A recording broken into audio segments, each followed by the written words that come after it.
Welcome to the Valley Alliance of Neighborhood Councils. Can I have your attention, please?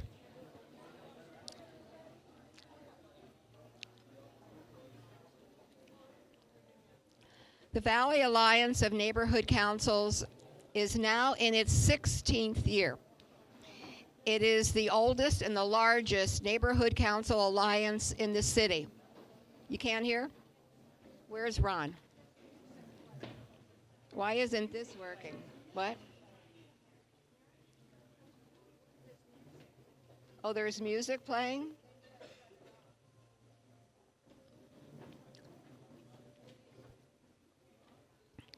There are 34 councils in the San Fernando Valley, and we represent all of them.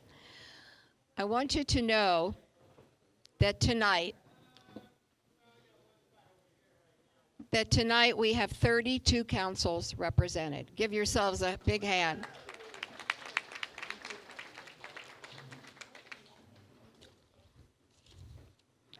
And I hope that you'll put on your calendar March 14th, 2019, when we have our anniversary mixer, which is not to be missed. We have a lot of elected officials will be here. And of course, we have terrific raffle prizes. And that will be Thursday, March 14th.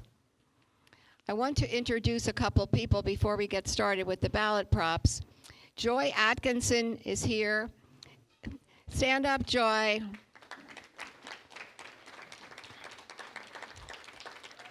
And Joy is our wonderful president of the Board of Neighborhood Commissioners. Thank you for being here, Joy.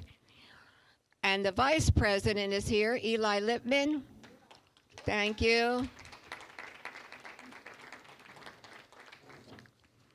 And I know Gracie's here because she just brought me a hamburger. Hi. There's Gracie, who is our general manager of the Department of Neighborhood Empowerment. Thank you, Gracie.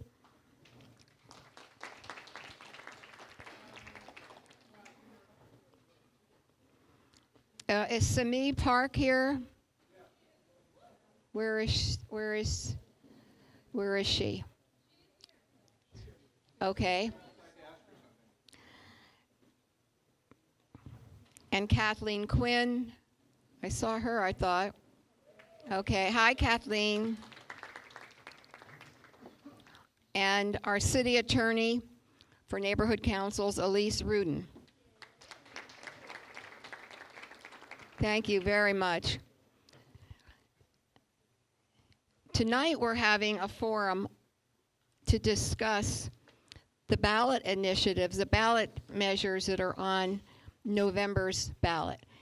And the election is only like 3.5 weeks away. And I hope that you're all registered to vote. The deadline for registering to vote in California is October 22nd. So if you haven't done it yet, you still have about 1.5 weeks to register. It's a very important election, not only because it's statewide in California and we have a lot of candidates to vote for and local offices, but also we have state and county and some city measures on the ballot. Tonight we're discussing 4 measures, 3 state, 1 county, and then 1 city. And the executive committee of the Valley Alliance of Neighborhood Councils got together, went over all of them. At that point, there were 12. Now there are only 11 because the initiative calling for splitting the state into 3 parts was thrown off the ballot by the California State Supreme Court. So you can still call yourself Southern California. So there are 11 ballot props. And what we did that night with the executive committee is talk about which ones we thought were the most controversial and the ones that we thought that our neighborhood council leaders would most want to discuss. And that's how we came up with Proposition 6, 8, 10, County Measure W, and City Measure B. And that's what we're going to discuss tonight. We have pros and cons on each one, and each speaker will introduce themselves, and they have 3 minutes to present their position as to why they're pro or con, why they think you ought to vote for it or against it. And then if you would like to ask questions that are specific to the ballot measures that we're discussing tonight, we have these cards. And if you don't have one, put your hand up and we'll have some of our people come and give them to you. And then when you finish writing your question, if you could raise your hand again, and we'll come collect it, and then the moderator will direct that to the speaker at the table. Right now, I'd like to introduce our moderator for tonight, Doug Kriegel, and we're really very happy that he's here. I'm sure when you see him, you're going to recognize him. Oh, there he is.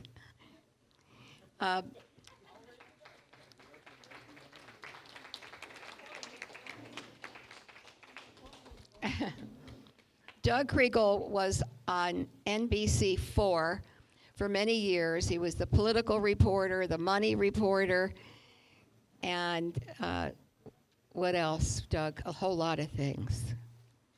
General assignment. General assignment. And I have something else here. And also, Doug was the first LA newscaster who actually broadcast live from Manhattan on September 11th, 2001, after the attack on the World Trade Center. And Doug has won several Emmys.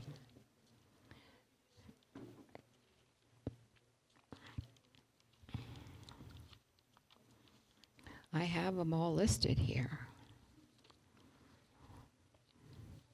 But you know, an introduction is not supposed to be longer than the program, so. I did a show on PBS. Oh, yes. Tell them that. I did a show on, I'm doing a series on PBS called LA's Drive-By Economist. And we'll have another one in a couple of months. But you know what they say, if you can't go live, you are jive. By the way, I'm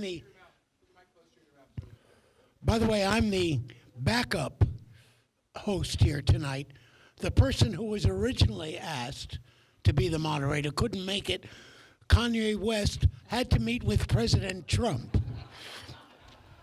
Somebody on the news tonight said, there's a hurricane, thousands of people out of their homes. Why is the president meeting with Kanye West?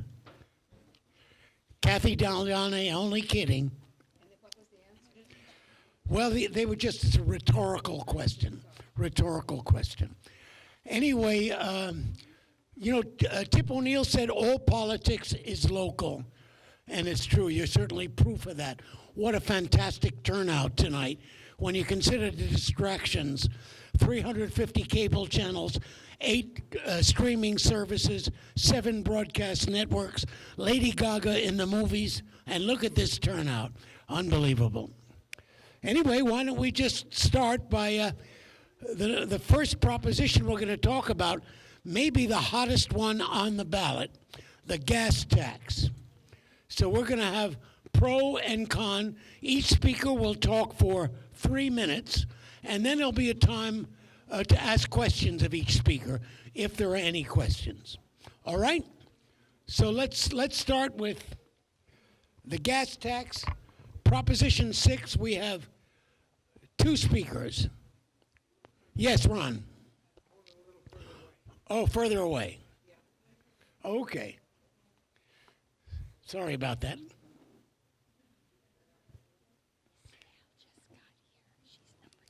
Oh, she's here, okay. All right, well, let's see, the two speakers for Proposition 6, are they here? We'd like you to come up here. Will the speakers come up here?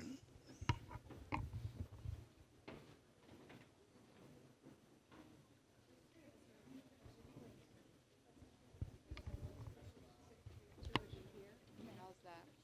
Okay, right here. Yeah.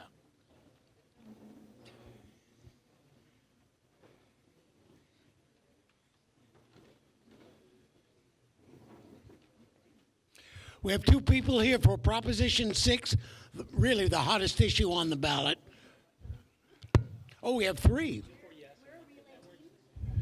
Oh, we have a relay team for on one side of Prop 6, and then we have a gentleman on the other side. Maybe would you please identify yourselves before we begin? What is your name, sir? I think this mic should be hot. Does this work? Testing, 1, 2, 3. Hello, my name is Brandon Sario, and I'm here for Yes on 6. I'm Roxanne Beckford Hogue, and I'm batting cleanup on Yes on 6. And I'm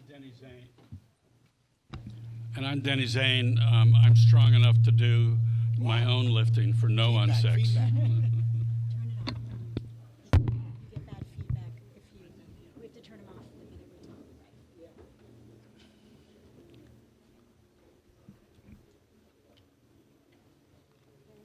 Okay, would you please begin, sir? So again, my name is Brandon Sario. I'm here for Yes on 6. And then I found this opinion piece on Press Enterprise, and so I decided to bring it instead of giving a speech because it's very powerful. No one would dispute that California roads are terrible condition or that the backlog. Can you hear it? Here, you know what? Yeah, stand up. Stand up.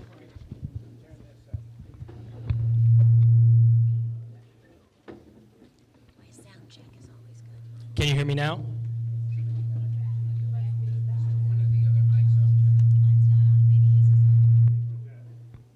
Can you hear me now?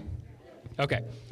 No one would dispute that California roads are in terrible condition or the backlog of needed repairs must be addressed. The question is whether Californians were already paying enough in taxes before last year's tax increase to maintain the state's transportation infrastructure.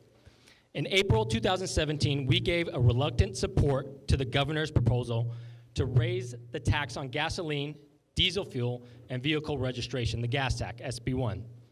The higher taxes are now collecting $5.2 billion per year for transportation projects.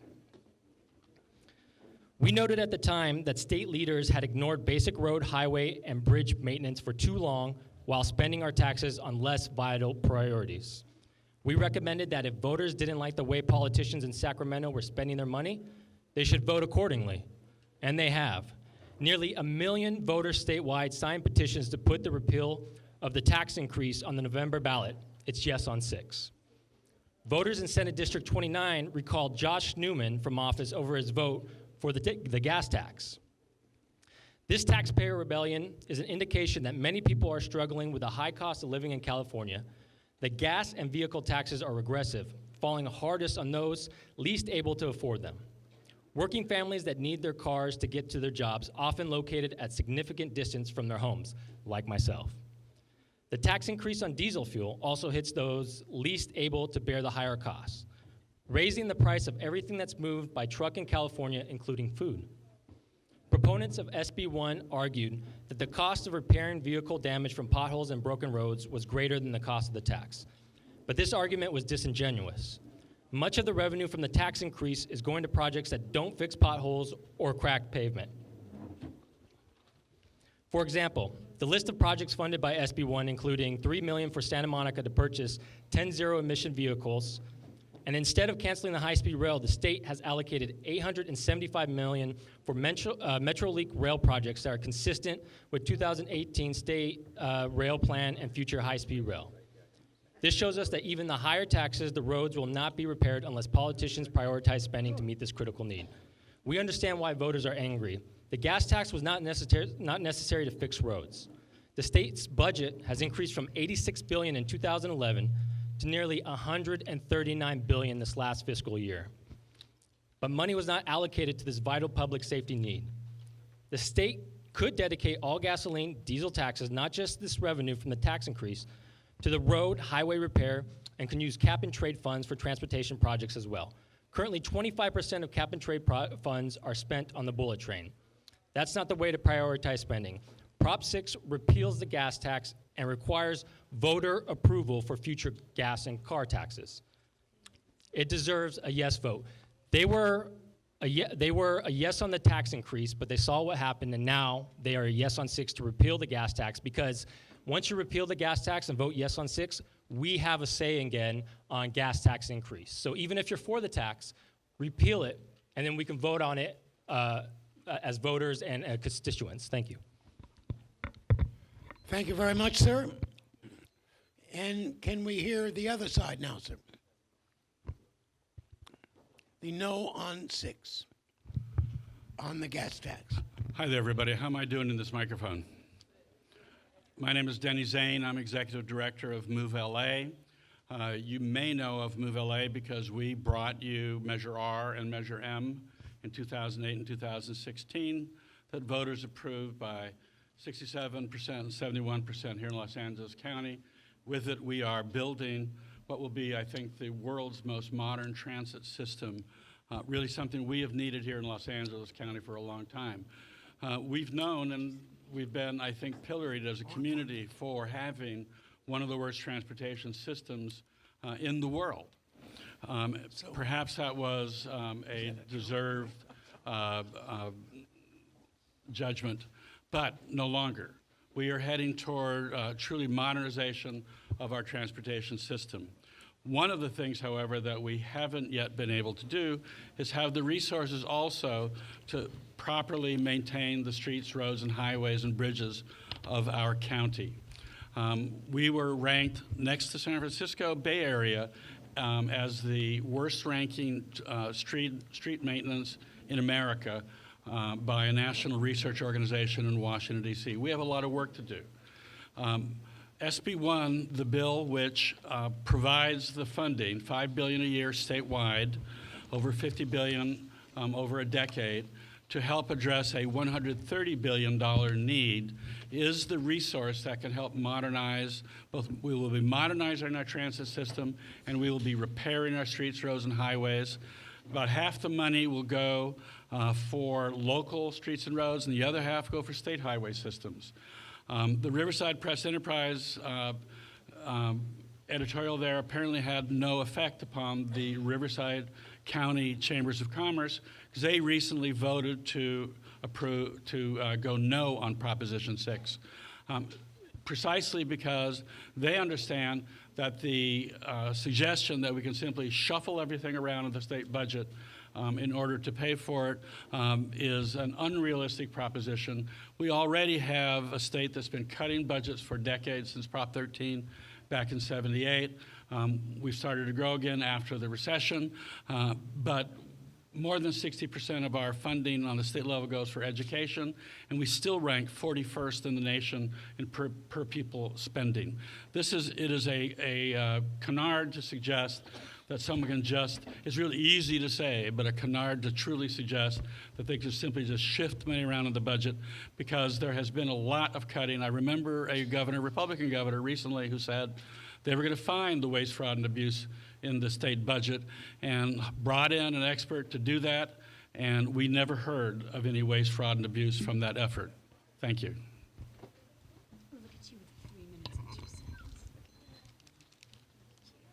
Am I good? Yeah. Or what? Thank you very much.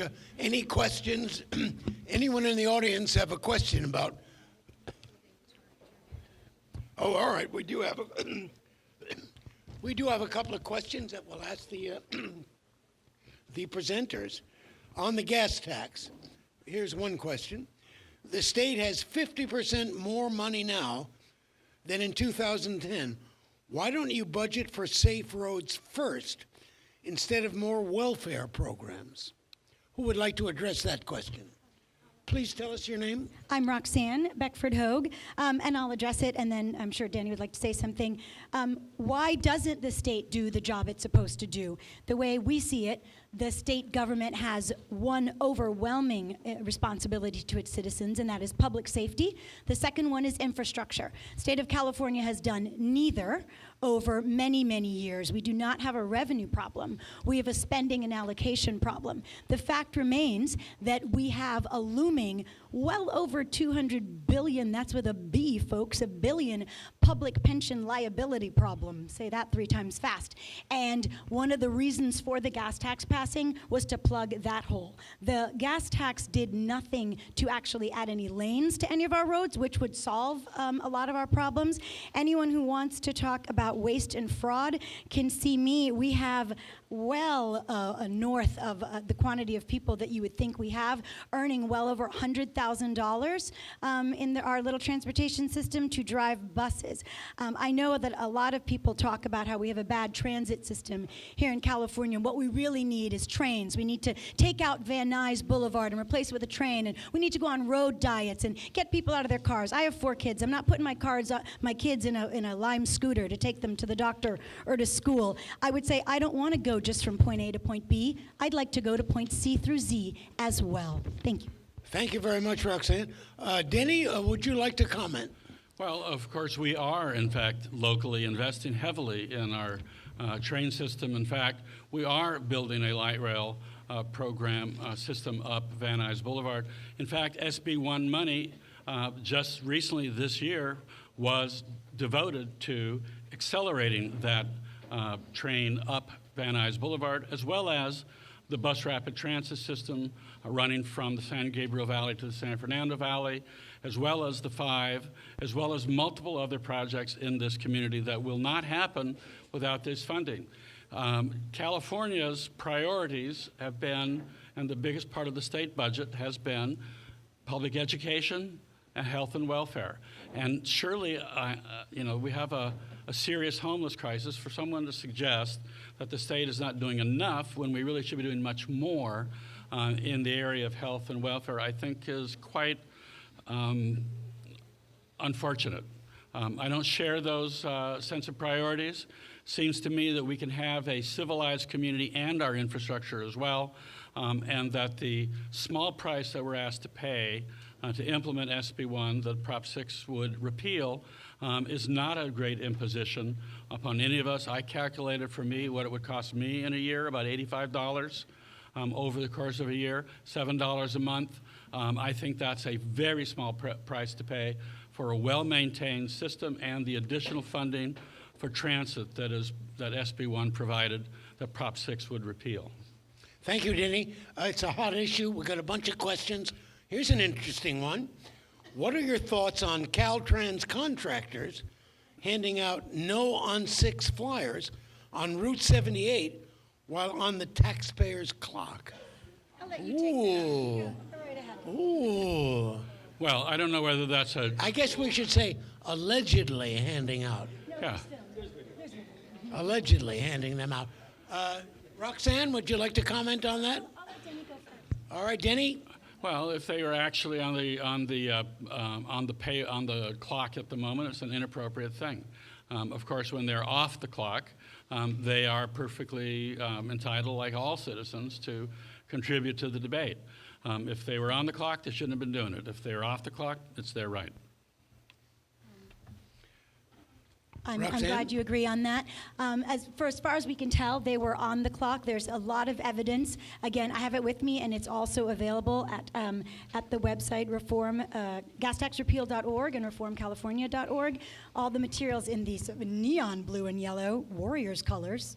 But okay, we're Lakers people, is available over there on the table. I think it's a shame, but it just goes to show you how far public sector unions will go to keep their gravy train growing, that they're putting up signs that cost thousands of dollars that say, this project brought to you by the gas tax, when first of all, if you're doing a project, you should just do it and not spend money on signage telling us that you're doing it. But it's just another part and parcel of the thumb on the scale of things that is really quite unfortunate. For example, the citizens who all signed the petition to get the gas tax repeal onto the ballot, they wrote an initiative that was 3 sentences long and had a title, Gas Tax Repeal. which was replaced by something so convoluted, but that happens to all of us when we get into the ballot booth, and that's why you're having this night, because you can't tell whether you're voting for or against something when you read the proposition title. And I think actually it is a kind of a great imposition for those of us who I honor your frugality, but for an average family of 4, the gas tax is going to add up to, with license fees, taxes, and the cost, over $700 per family of 4 per year. That's Christmas for people who are, it's a regressive tax. Oh, that's Thank you, preposterous. Roxanne. No doubt about it. The people who put these titles on the propositions probably took creative writing courses. Anyway, here's another question. What assurance do we have that local government won't divert current road monies to other projects when they get the state gas tax money? How about that? Denny? Well, the Proposition 69 created a lockbox for these funds, so they cannot be used for anything other than the purpose for which they were approved. It is legally required constitutionally. That's not the answer. That's not the question. Well, the question is, what assurance do we have that local government won't divert that gas tax money? The existing money for street repairs. Well, local governments are always making decisions about how to allocate their resources. I don't think it's fair to call anything a diversion if they make changes in their priorities for other resources. But the fact is that these monies are constitutionally locked into a purpose. And that purpose is really the potholes and street improvements that you all need. The cost of maintaining a car goes up greatly because of our poor streets and roads. In fact, the prospect of accident goes up greatly. We pay for damaged streets. We pay for the rocky roads that we have. We either pay in the form of higher costs to our automobile, or we pay in the form of accidents, injury, maybe worse, but we pay for that. And if we think that having a small increase in our gas tax is not worth avoiding those much larger costs, then that would make me sad. I think that this is that SB1 was a very responsible, very reasonable approach, and that it's a sort of cynical, government can't do anything right, they're always cheating us, they're always, defrauding us kind of attitude, which I really regret. And that's not the America I grew up in. The America I grew up in, was an America that had greater confidence in democracy, thought, in fact, that democracy was a system that should be shared around the world. I've had great confidence. I've served in local government, and of course I've heard such accusations, and I know them to be largely just meritless, bogus, supposition. People rarely have any true evidence of that. They're just trying to pander to prejudices and attitudes. Mr. Hodge, would you respond? Yeah, we already pay one of the highest sales tax in the country, one of the highest income tax in the country, and with taxes and fees, one of the highest gas taxes already in the country. For the gas tax? No. Prop 69? No, SB1, the gas tax was not approved by the no. voters. Actually, in fact, 2010, Jerry Brown said he would not raise taxes on us unless voter approval. Okay? And this is a tax raise on all of us. We voted on Measure M in LA County. This is a state program. That's a debate. So Measure M will continue. The Measure M was about 80% transit, and 20% of its funding went to local governments. So getting back to Jerry Brown lying to us, he said we would not raise taxes in 2010 unless there's voter approval. We didn't approve this. So voting yes on 6 gives us back the power to approve this gas tax. And also 2 things with Prop 69. With Prop 69, it says it goes to transportation. It doesn't say it necessarily goes to roads. Okay? Transportation could be bike lanes, parkland acquisitions, and many other things. And also in Prop 69, it says the money can be used if there's a fiscal emergency. And it seems like in California, there's always a fiscal emergency. So with Prop 69, there's no guarantees that will actually go directly to the roads. Thank you, Mr. Hodge. One final comment by someone in the audience. The gas tax will cost about $10 a month per person. it's worth it to me, this person said. How about that, Roxanne? Again, it's not a question of whether $10 a month means a lot to you. I know to someone who's juggling children and the cost of living here already, we all know about housing affordability and the lack thereof. It isn't the problem that there is, oh, this increment is small. Now this increment is small. Oh, wait, now we have this other increment. There's a thing called the straw that breaks the camel's back. And when we, And that's a job that the city, the county, and the state should have been doing all along. I'm from the third world. It is an embarrassment to me that the roads in Jamaica are now better than the roads here. I had to go to Orange County today.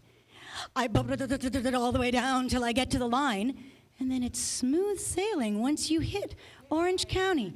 Well, and they also know how to spend their money efficiently there. And I would just submit to you that the question is not of each increment of taxation. It is, do we have the consent of the governed?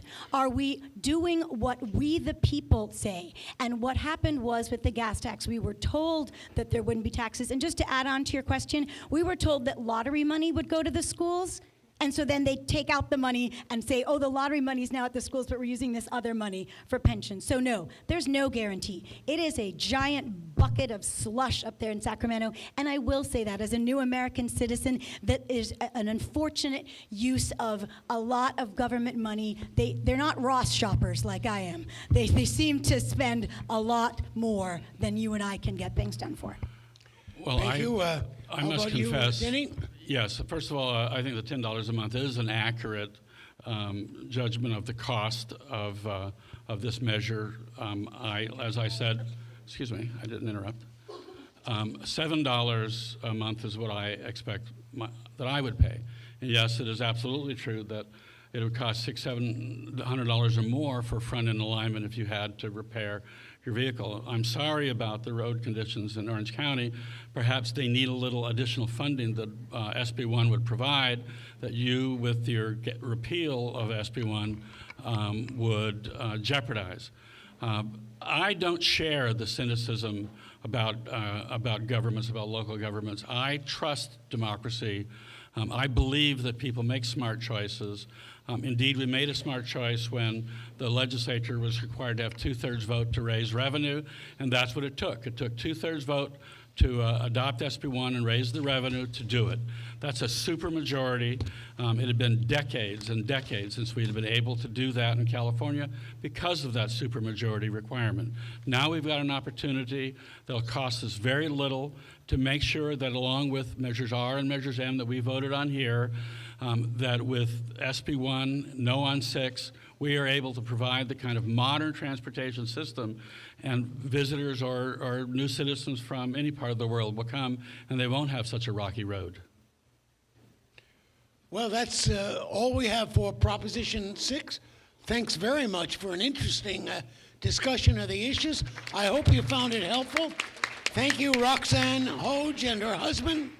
And thank you. No, he's not my husband. Oh, not her husband. Oh, I thought he was your husband. Sorry about that. Whoa, okay. Never. He denies that charge. Okay. Doubtful. That's doubtful. Thanks a lot, Denny. Good luck to you. Next, Proposition 8 has to do with kidney dialysis. It's a very serious issue to a number of people in the medical community, and speaking on behalf of that, we have two people. What this Proposition 8 does, it regulates the amount of outpatient kidney dialysis that clinics can charge for dialysis treatment. And speaking on behalf of the yes on Prop 8 will be Jenny Chang. She's from the California Alliance for Retired Americans. And speaking against Prop 8, Josh Yeager from Sorrell Associates. Jenny, would you please begin? Tell us. Is someone keeping time? What's that? You are, okay. So yeah, I'm with the California Alliance for Retired Americans, also known as CARA. Just to let you know, we are fighting the attacks on Medicare and Social Security, and we are advocates of Medicare for all. So, Prop 8. What we can agree on is dialysis keeps patients alive when their kidneys fail by taking out the blood in the patient's blood, cleaning it, and putting it back in the body. And in the United States, 500,000 people depend on dialysis.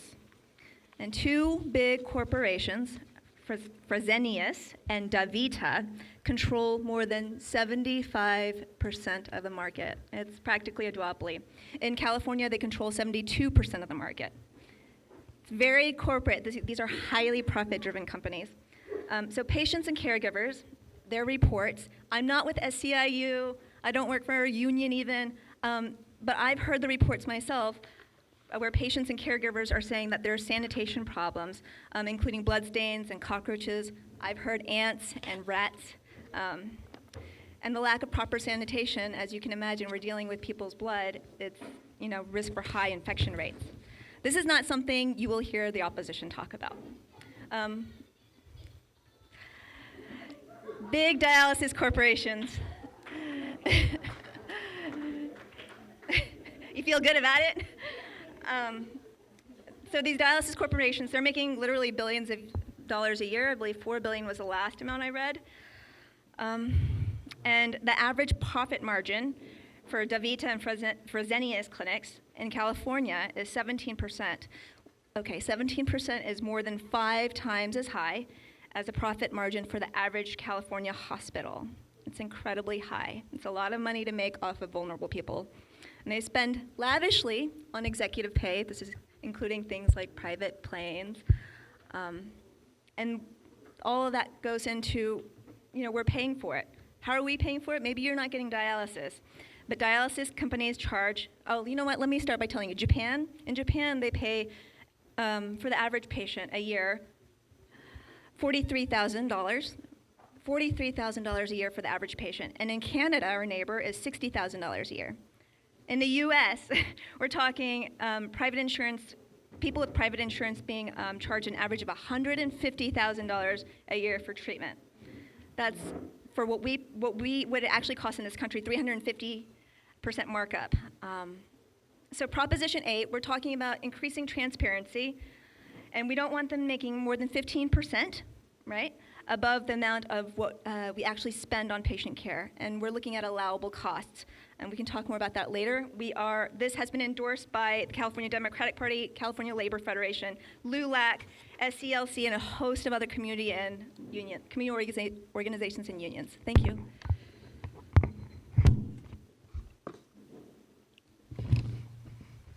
We're good? Thank you, Jenny. Most interesting. Now, against the no on Prop 6, Josh Yeager from Sorrell Associates. Awesome. Josh? Thank you very much. Good evening, everyone.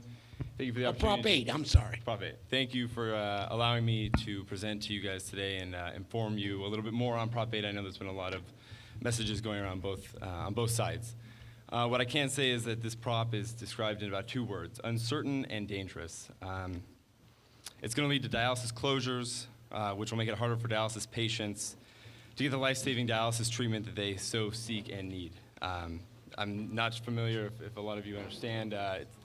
Dialysis requires about 3 to 4 times a week, from anywhere from about 3 to 4 hours a day. That's just including the time in the chair. There's a lot of travel in between, and if Prop 8 passes, you will see a closure of about 83% of clinics across the state of California, which will only increase the barriers that patients are going to have to get through to seek the treatment that they need to survive, because with one mistreatment, there's a 30% increase in the mortality rate with dialysis, or with kidney disease. So what does Prop 8 do? It sets an arbitrary and artificially low limit on what private insurance get to pay for the treatment. These lower limits will cover costs of operating a clinic, and because of that, it'll lead to, as I said, many closures, about 83% of the 600 clinics that exist in the state. This will endanger dialysis patients who will find it harder to access the treatment. And I think what's most important is the language in the proposition. They talk about direct patient care costs. I'd like to real quickly just list off the things that won't be included for reimbursement from the private insurance companies. physician medical directors, nurse managers, and clinic coordinators. Other things like human resources, recruiting, insurance, payroll, and legal services, and a whole host of other ones. But as I said, what's most important beyond what the prop does, it's the impact it has on patients. As Jenny said, there's about 68,000 dialysis patients here in the state of California, and that limit is increasing about 5% every year. Thank you. So without this, many patients travel far distances already, and when you are going to close roughly 500 plus dialysis clinics, you're going to make it a lot more challenging, not only on the patient, but many of these patients don't drive, they don't have jobs, so they rely heavily on their family to get them from A to B and to get them to treatment. So you're putting an added strain on their families as well. The last point I'd like to touch upon is a claim that many of the yes side is making that the janitorial services and the cleanliness of the clinics is well below standards. There are 376 federal regulations that dictate dialysis clinics in the state of California. If the issue that we're discussing is the cleanliness of clinics, let's have a discussion about how we can regulate and send regulations to the state of California and not impact patients here in the state of California. Thank you very much. Thank you, Josh and Jenny. We do have a couple of questions about Prop 8. It's a serious question, especially involving people who need kidney dialysis. One question from the audience: what does Prop 8 hope to accomplish? Jenny? We want fair pricing. I mean, the healthcare crisis we have in this country, it boils down to costs and it's price gouging. And as far as, talking about CEO salaries and management positions and administrative costs, that doesn't directly apply to care. We don't need to be paying CEOs exorbitant salaries. Like these are things, we need to think about allowable costs. So sanitation, that should be an allowable cost because that helps the patient. And if you mark that at 15%, it's not like these clinics are not going to profit. We're not putting them out of business. This threat that they're going to shut down clinics, that is a threat. And if they decide to close their clinics, I mean, these are people who want to make money. And many of them already receive Medicare. Someone else will come into the fold. This happens with like whether it's adult daycare, people come into the fold that we don't have to rely on two giant companies, this duopoly. Josh, your response. What I will say to what it hopes to accomplish, while the threat may be that they're going to leave California, the greatest impact is patients. That is why I'm here. I'm a patient advocate. I'm not here on behalf of DaVita or Fresenius. I'm here as a patient advocate, advocating that there is as many decreases in barriers to access to treatment. Thank you, I Josh. think that's why the California Medical Association, the California Hospital Association, and many community clinics and organizations across the state have endorsed the No on 8 side. It's not about price gouging. It's about making sure that these patients are protected. Thank you, Josh and Jenny. A couple of more questions about this issue. If Prop 8 passes, and as a result, many dialysis clinics close, putting patients in a position that demand excess supply, what is Plan B? How will we provide treatment if these clinics close? I think, Jenny. I think what we have to look at, because the concern is cost, right? That concern is cost from the corporate side, and concern is cost from the patient side. But the Department of Health, and this is in the proposition, will be able to determine if additional costs should be included as patient care, as we go forward, and if we need to make adjustments. We're talking about 500,000 people in the U.S.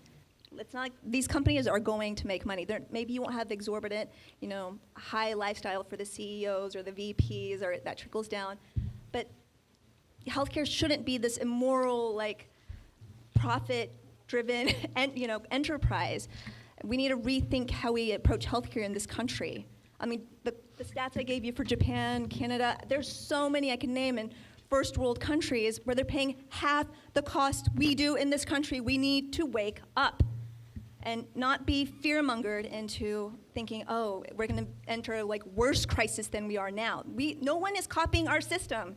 We have a ridiculous healthcare system in this country. Thanks, Jenny. A few more questions on this. I'd like to just add a few All more right, things. go ahead. So there is no plan B. These dialysis patients will go to the ER room. That'll increase their out-of-pocket costs through co-pays that the insurance companies will, that they're regulated by insurance companies to pay. Medicare, Medi-Cal will have to spend more money on those who don't have private health insurance. You as a non-dialysis patient will see larger crowds in your ER rooms, which will then allow you, or won't allow you to get the services that you seek in terms of when you go to the emergency room, if, for God's sakes, there is an emergency. And additionally, SEIU had 2 years to negotiate with the employees of Fresenius and DaVita. The companies allowed them the opportunity to see if they could unionize the employees. This is a normal tactic from SEIU, United Healthcare Workers. It's an abuse of the ballot initiative system here in the state of California, and this is how they strong-arm a private sector company into doing exactly what they want, and if they don't get their way, they kick the company out of California, and we are left with the mess that is left afterwards. Thank you, Judge. Another question. Why don't you let market forces and competition sufficiently regulate the costs? Jenny? Okay, these clinics, this regulation that's being spoken of, like think about restaurants that you eat. Do you eat spaghetti? You're eating at a restaurant that gets inspected maybe, every 6 months, right? These clinics are being inspected every 4 to 5 years. And if they really cared about patient care, why are they so dirty? And I'm not with SEIU. But even I hear the stories when I go to town halls from where SEIU is not invited, right? These stories are real. We have a problem. I'm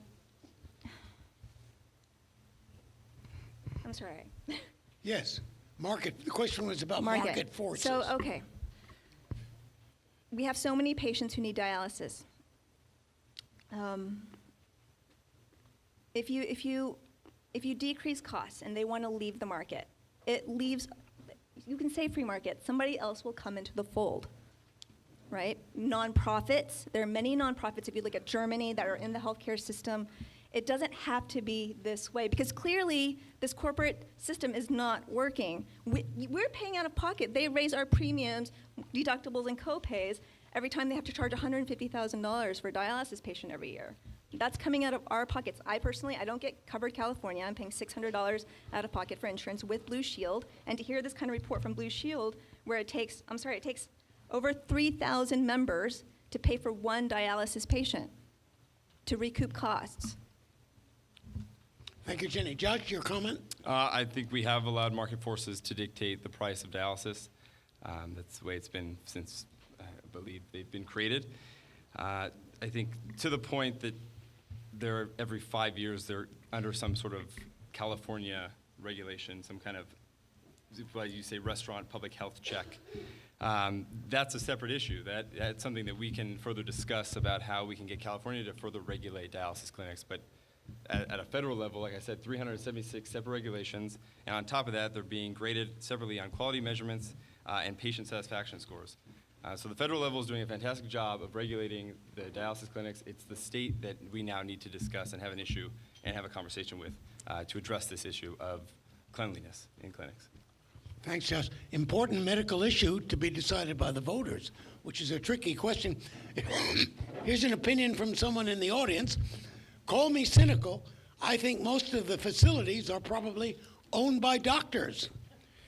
And if 500 or 600 close, that should weigh heavily on their consciences. What about that, Jenny? Why am I always answering first? I'd be more than happy to. 30% of the clinics in the state of California are nonprofit. MEND, which is a large player here in the San Fernando Valley, I'm sure you're all very familiar with Meet Each Need with Dignity. They have a dialysis chair. They've stated very publicly, they were one of our first supporters on the no side. They've said they'll close. There will be no money and no way of recuperating any costs that they take from that aspect of their clinic. So that in and of itself speaks volumes, I believe. I don't think change is going to be easy. I recognize there probably will be clinics that close, but there will be other clinics that open up. If we just keep saying, this is the system we have, and we don't want change, how do you ever expect to get better? You know, change is hard. And if we want to go forward and we want to join the other first world nations in the world and have healthcare that works for everybody, it's going to have to start by regulation. You know, regulation has worked for the people, and this is a people's bill, in my opinion. We're not here like to protect the corporations' money.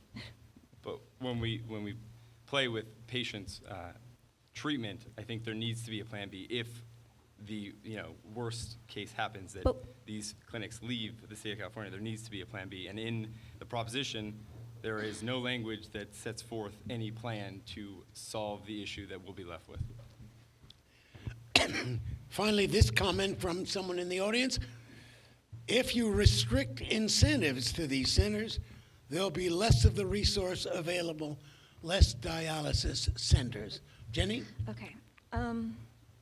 So this campaign, I believe, is trying to mislead voters about what the initiative does. There's nothing in the initiative that says that these offices have to close. That's what they're saying is going to happen. That's what they're going to do, basically. Like, ask yourself, well, why do these corporations have to make so much money, and then say they're going to have to charge us more if this bill passes, right? Because they don't want their salaries to go down. Who's paying for those ads? We're talking about $98 million. This is an expensive battle. It's like one of the highest costing battles on a proposition. Prop 61 also cost a lot. Like, these drug companies, healthcare companies, they're breaking the historic proposition battles. We have to wake up. They will always have the money. We have to think about how we can help people. And if we want to bring all of our costs down, and think about, because there's going to be dialysis services. There will be. And there will be a transition. Maybe there will be a tough period. It won't be the same, but we need to go through this change. I think these for-profit corporations are just more concerned about, profit than the patient care. Josh, your comment. I feel like I'll beat a drum, a dead horse. This is all about patients, and this is about them getting the treatment they need. It's not about incentivizing corporations to stay here. This is the labor unions twisting the arms of one corporation. This will set a precedent for a lot of other healthcare-based organizations here in the state, and we are going to add to an already very difficult system we have here in the state of California when it comes to healthcare. Here's a final question, and I think it's a good one. Can someone please explain exactly what Prop 8 wants to do to the industry? Jenny, would you explain what does Prop 8 do to this industry? I don't know what it will do to the industry. That's like looking in a crystal ball. What will it do to the patient's situation? I mean, I think for everybody, we're talking about lower prices and better, because it'll be more regulated, better inspection, cleaner facilities, making sure the machines are, functioning properly and clean. And also, yes, unions are on board, many of them, because you hear about these workers not getting a break, they're understaffed, they're working too much. This is not good for patients. And they're not unionized. It's not easy. And it's better to have workers that are, working good hours, proper hours, with breaks, with enough staff on hand. We're talking about regulating the industry. Yes, regulating the industry. It's good for patients. It's good for us, non-patients, as people who pay for insurance. It's good for your unions or your employers who pay for insurance. Josh, your comments. What would this do to the situation? I know that Prop 8 claims that it'll increase staffing. Well, you can't increase staffing if you don't have the money to pay for recruiters, if you don't have a human resources department, if you don't have education on how to educate nurses that are looking maybe to transition to a new job. There are just many flaws, and it's not to the fault of Jenny or to anybody in particular. It seems a very rushed proposition, and there are definitely other avenues in which we can find a common solution to this cleanliness and to this staffing and to the other problems that SEIU claims can only be fixed through Prop 8. Okay. Did you want to add something, Jenny? The two top companies making $4 billion a year and saying we're not going to have the money to hire more staff. what? Like, that's... Well, that's not just in California. That's nationwide. You'd be taking a large chunk of their profits in the state because that is where many of the dialysis patients come from.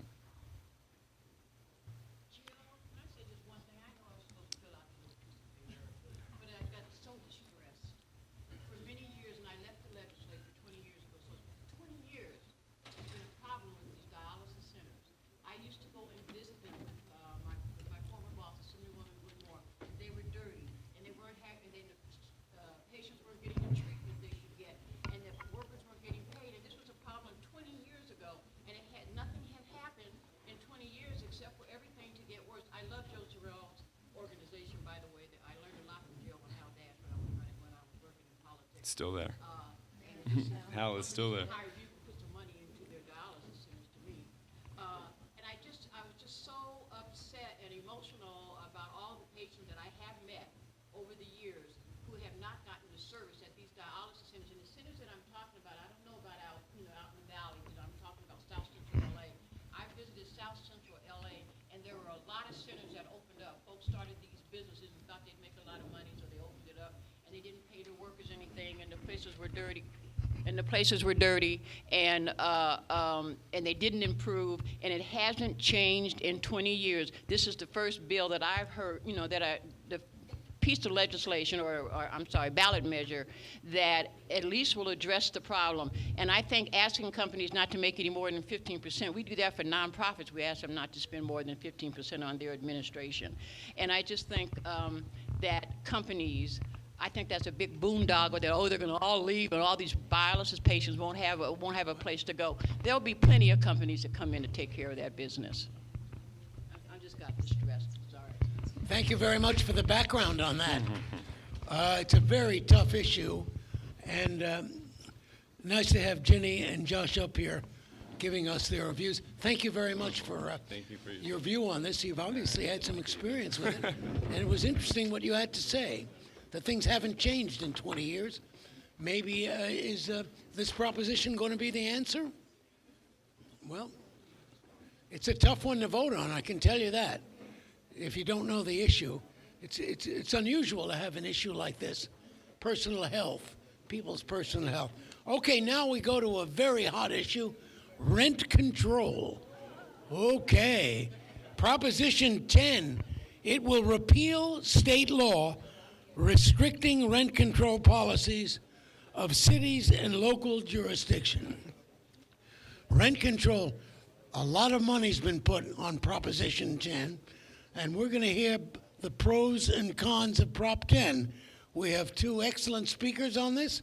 We have Elena Popp, Executive Director of Eviction and Housing Rights Attorney, a proponent of Prop 10. Elena, thanks for coming in. And we also have Dan Yukelson from the Apartment Association of Greater Los Angeles. They have been the voice and advocate of rental housing industry over the past 100 years. Dan is the executive director. Oh, there's Dan. Okay, Dan. Okay, each of you will have 3 minutes apiece, and then we'd like to hear questions from the audience. Rent control has been a hot issue for decades, and voters are going to be asked again this year to make a decision on it. Why don't we begin with Elena? Why don't you start? Tell us your view. You are an advocate, a yes on Prop 10. Okay, Elena, let us have it. Good evening, everyone. Can you hear me? Yes, I think we can. Good evening, everyone. Better. So the only thing the Proposition 10 does is repeal a state law that ties local governments' hands to deal with the housing crisis. It does nothing else. The advertisement from AGLA says that it will do all of these things. No, it just takes away the barrier so that local jurisdictions can make decisions. No one can deny that we are in the midst of the worst housing crisis we have had in many, many decades.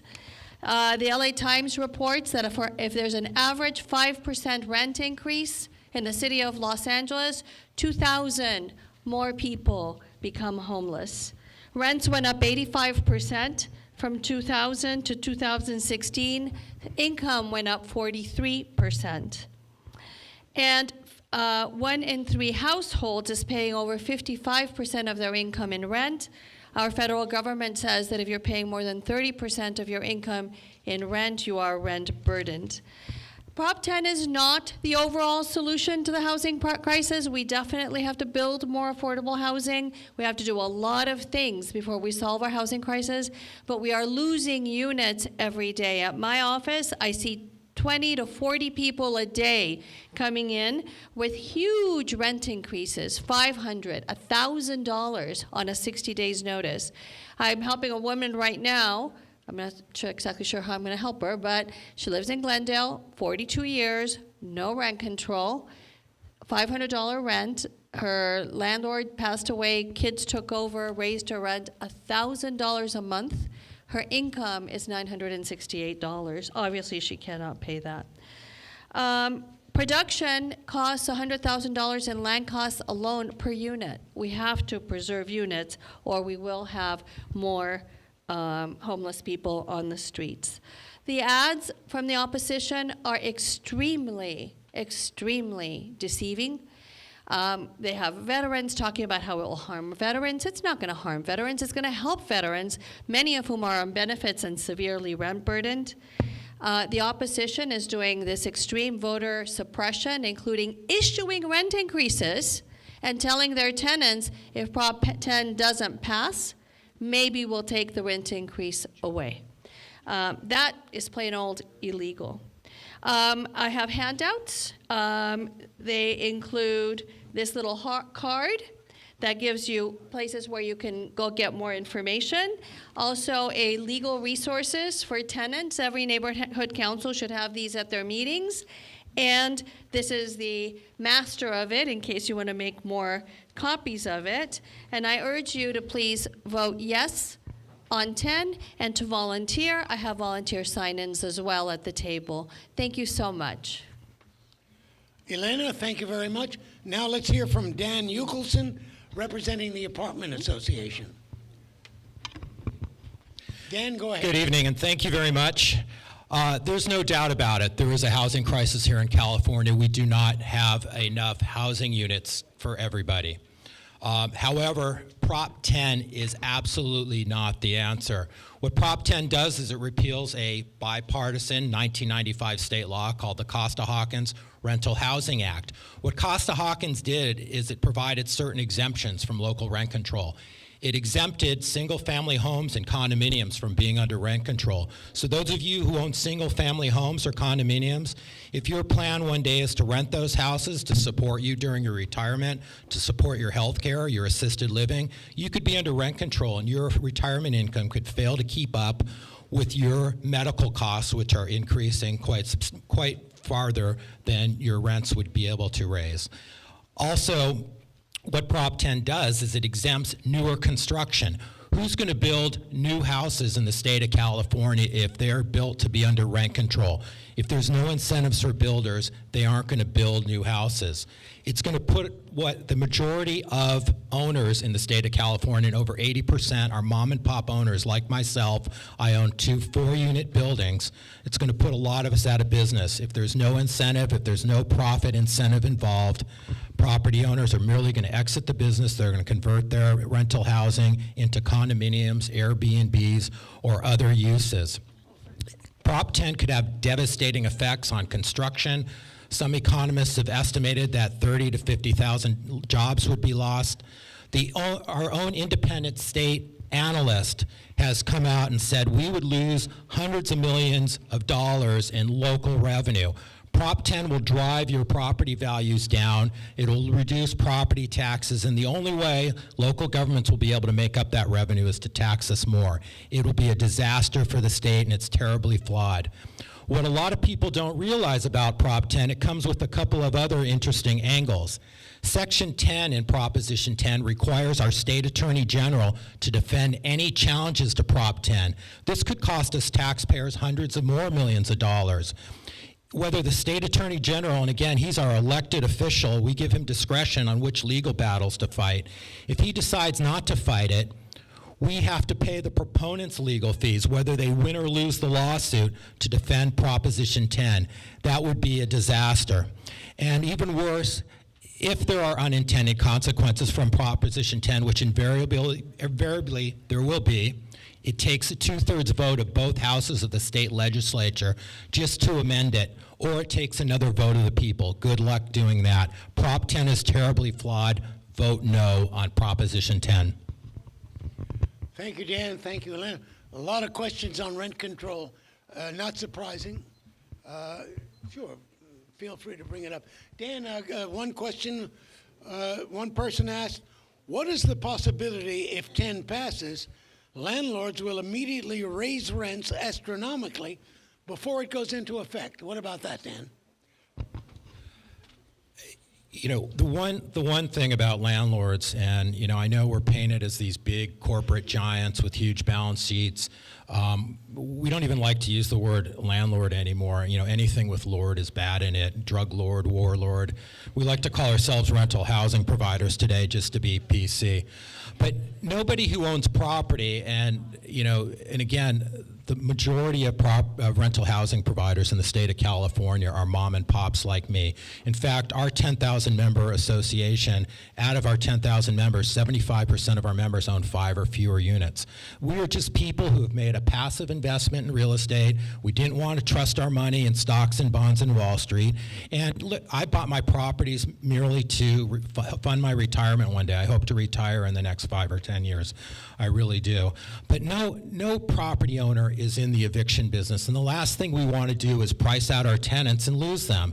You know, I've had a couple tenants that decided to move recently, and you know, this is a building where I have tenants that can afford to pay $3,500 a month for a 2-bedroom. But I've had some tenants move recently, and it's very costly. I lose rent for part of the month. I have to rehab their unit. You know, it's expensive to list the property. And so nobody really wants to see their tenants leave. And if you talk to many of our members, time and time again, they will tell you how they did not want to pass on rent increases. They liked having this family. They feel like they're part of their own family. You know, they just don't like to see tenants who have been there for year after year leave. And that is not the business we're in. You know, there might be some big corporate giants that look at rental housing that way, but the majority of owners in the state do not feel that way, and we do everything in our power to keep our tenants in place. Thank you, Dan. He's a no on 10. Elena, a yes on 10. Will landlords raise rents? So landlords who are not rent controlled can raise rents now, and they are raising rents now. They started raising rents in the summer of 2016. In the summer of 2016, suddenly rents started to skyrocket. An average single in Pico Union, not the most desirable neighborhood in the city, went from an average of $800 a month to an average of $1,100 a month. An average 2-bedroom in Highland Park went from $1,200 a month to $2,700 a month. The average rent for a 2-bedroom right now in LA is $2,400 a month. So rents were already going up for families not protected. And rents will continue to go up, and they're going up even faster in anticipation of the law passing. Nothing happens when Prop 8 passes. Nothing. No single-family home gets controlled. No condominium gets controlled. Absolutely nothing happens other than local government gets the power to figure out what to do. And in LA, one of the first things that our side will do is ask the city council to move the effective date of the ordinance from 1978 to something more reasonable, somewhere between 95 and 2003, to protect more units. And when we ask them to do that, we're also going to ask them to roll rents back to some reasonable date that is around the time that we started talking about repealing Costa-Hawkins, because those inflated rents are the product of the initiative, and so we need to roll those rents back so that we have a market that's way more reasonable. So if you're concerned about your rents going up because of Prop 10, they won't go up because of Prop 10. They're going up because landlords are raising rents at astronomical rates right now, and they started before we started talking about it. And in fact, we started talking about it in response to this rising rent rate. Thank you, Elena. She's a yes on Prop 10. Here's a question from a person in the audience. My building is rent control. If we vote yes on 10, what change is that going to make on our building? Our rent was already raised $350 in less than 2 years. How about that? Dan, you want to take that one? Yes. Certainly we've heard a lot about different rental rates around the Los Angeles area. Most of those are highly inflated. They're very suspect. I use a database called CoStar where I've done studies on rent increase and what average rents are, and we've determined that the rents quoted in a lot of these magazine and newspaper articles are overinflated by at least $1,000 a month. CoStar is a very credible database. In terms of what will happen when Proposition 10 passes, well, immediately, not very much, but it's only a matter of time, as we saw by Governor Brown, promising no more taxes and passing a gas tax on top of a gas tax. It's just a matter of time before more and more of our property rights get taken away. And less incentive to stay in the rental business. There's just going to be less rental housing, like there'll be less dialysis clinics throughout the state of California if there's no incentives. There are better solutions than rent control. The problem with rent control, and the thing that she's not going to want to hear, is that tenants are not means tested. So people who can afford to pay rent get the benefit of rent control. Rent control only benefits the people in place when rent control is enacted. In city of Beverly Hills, where I own an apartment building, I live in one of the units. My wife and I decided to downsize and invest in rental property about 4 years ago. We live in one of our 4 units. The other 3 units are rented by tenants that have a higher household income than me, and they're protected by rent control. Why is that fair? When did private property have to take on the responsibility of our government? Isn't it our government's obligation to help people with their housing, to help people with their health care, to help people feed their families? Why is it the responsibility of private citizens? I'm happy to help out if a tenant needs it. Let's means test our tenants and give them the benefits of rent control. But this blanket rent control stuff is terrible. It's killing private investors. It's killing private property. So if I could answer the actual question that was asked. If you're in a rent-controlled building, and Costa-Hawkins is repealed, nothing will happen to you. Nothing changes to the law that protects you. Some tenants have come to me and said, doesn't this give our local government the power to weaken our existing law? They already have the power to weaken the existing law. What we want is the power to strengthen that existing law. And if your rent just went up $350, it can only go up 3% under current law, or 4% if the landlord pays the electricity, 5% if they also pay the gas, unless the landlord made a capital improvement or something else like that. So every single rent control law has built-in mechanisms to guarantee the landlord a fair rate of return. Cost of living adjustment based on the consumer price index, and the ability to make substantial repairs and pass part of that down to the tenants. Prop 10 actually codifies that right to a fair rate of return, so that it would take 2/3 of the vote of the electorate to take that away from landlords. So it's actually a balanced initiative. We want there to be a fair rate of return. What's not okay is hitting your 69-year-old, 42-year tenant with a $1,000 rent increase. That's not okay. And that happened, and it happened at the hands of a mom and pop. And I'm a mom and pop landlord. I own 2 units. Some of us are great landlords and we don't take advantage of our tenants, and some of us are not, and we need some help staying on the right moral ground so that we don't issue $1,000 rent increases or misleading statements. Remember, Elena is a yes on Prop 10, Dan a no on Prop 10. Let's put 2 questions together. Someone in the audience says, as a property owner, what incentive do I have to improve my property if my property is rent controlled? And another person adds, Has anyone addressed the issue of rent-controlled properties owned by land developers? Dan, you want to take on that one?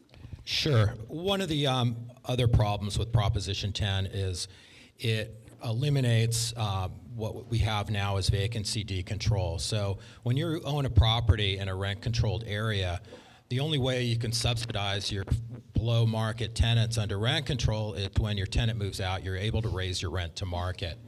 That's going to go away if Proposition 10 passes. What we saw in the dark ages of cities like Santa Monica, when they had vacancy controls in place, property owners just failed to maintain their properties. Santa Monica was known as Skid Row by the Sea. Same thing in Berkeley. And we have these strict rent control laws. We've seen time and time again, study after study, that rental housing just comes off the market, gets converted to condominiums or other uses. San Francisco, since implementing their rent control, has lost 15% of their rental housing units. Berkeley, 16%. Santa Monica is somewhere in the double digits too. It's terrible, and it's just bad. It'll leave tenants with less choices, less places to live.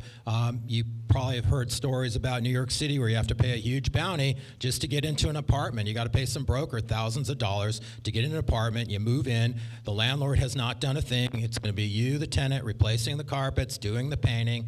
It's just a mess. And well, it happens. It happened in Santa Monica. It isn't legal. If I could take a crack at that question, every single rent control law has built-in provisions for doing major renovation or capital improvements and passing the part of the cost down to the tenant in order to encourage landlords to do that. Every single rent control law has what's called just and reasonable adjustments. So if you're way, way below market, you can make adjustments greater than the cost of living. And so, again, the right to a reasonable rate of return is guaranteed in current law by case law and a statute, which could be overturned by the voters or could be overturned by the legislature. It would take, what this does is it would take a 2/3 vote to overturn it. So we're actually giving landlords something in exchange for what we're asking, which is local government's right to change local laws. Vacancy decontrol does not automatically happen when Costa-Hawkins is repealed. We didn't have vacancy control in LA, and we will not have vacancy control if this law passes. There will not be vacancy control anywhere unless a local jurisdiction decides to make that happen. And in order for that to happen, we all get to get involved on both sides. And if you think it's a bad idea, you get to go lobby your city council and say it's a bad idea. And I get to go lobby my city council member and say it's a good idea, because otherwise landlords harass below market rate tenants into moving. So we get to fight about it. We get to fight about it locally. Nothing happens automatically. It is just outrageous how many lies there are on this flyer. Your right to raise rent to market when tenants move out will be eliminated. Lie. It will not. Matter of time. Rent control will be expanded to newer post-1995 built buildings. Matter Lie. of time. It will not. Well, then it should say, if local citizens go and push the city council into making that happen. You should have written that the would flyer be true. for us. Rent control will be expanded to single-family homes and condominiums. Super lie. There's not a single rent control law that regulates single-family homes that are being used as single-family homes. In LA, for instance, the only way a single-family home is regulated is if it's being used as a boarding house. A boarding house is up to 5 bedrooms being rented separately. And frankly, if you're renting out to 5 different tenants, you should be regulated because that's a higher use, a higher impact, and a business. And Matter of time. But then you should at least say it's a matter of time. You can't just say that it will do that. It's an absolute misstatement. And if that doesn't offend people, I don't know what should. Thank you, Elena and Dan. Elena is yes on Prop 10. In Rent case you control. couldn't Vote no on Dan Prop is a 10. no. Thank you both very much for that Thank you. interesting discussion of a very hot issue. Another issue that's been around for a long time will not go away. Okay, now we move on to a couple of local measures, strictly local. LA, Measure W will establish a parcel tax to capture stormwater and increase safe drinking water supplies. Measure W, another complicated issue on the ballot, another tax issue. Speaking on behalf of the yes on Measure W is Carlos Moran of Tree People, and the no on Prop W, Measure W, Tracy Hernandez from the LA County Business Federation. All right, let's hear from both of these people here. Tracy, you're opposed it? Yeah, have a seat. And Carlos? Okay, this is Measure W, a partial tax to capture stormwater. Let's see, let's get our mics squared away here. We'll ask you, Carlos, to begin. Tell us a little about Tree People and why you favor yes on Measure W. Yes, well, hello everyone. Happy to be here, happy to be amongst neighbors. Carlos Moran with Tree People. I know that a lot of you have planted with us, received trees from us, have hiked our trails, so we are happy to be here. For decades, Tree People has been advocating for a better approach to stormwater, for healthier waterways, for more resilient water supply. This is directly connected not just to the first part of our name, which is tree, but to people, which is the main highlight of who we are and what we stand for. For what this measure is going to do, Measure W, it's going to improve our infrastructure that is literally over 100 years old. And what we really do see with Measure W is a once-in-a-generation shift in how we approach stormwater and the whole landscape of Los Angeles. The need for a restructure, a re-infrastructure is more important now than it has ever been, given our climate change, given our droughts, given the low water supply. What this Measure W is going to do, it's going to be able to provide, it's going to, a vote yes on W is going to clean pollution sources that threaten our water. A vote yes on W is going to keep trash and other pollutants out of our rivers. It's going to capture and clean enough water to meet the needs of 2.5 million residents. Currently, right now, every year in LA County, every single year, 100 billion gallons of water goes down the drain, literally. Through our concrete drains, through our concrete river, it gets dumped out. Those 100 billion gallons of water with Measure W will be captured, will infiltrate, will replenish our local water supply. San Fernando and here in the valley, the San Fernando Valley, we sit amongst one of the most important aquifers, most important in all of LA region. That is because we are surrounded by watersheds. That local water supply that we have, we can barely tap into it. One, because it's decreasing, and two, because it's some of it is too contaminated by the industry from 1940s and so forth. What Measure W will do is it will help clean that. One of the things that I want to make clear up front is that this tax is going to sunset.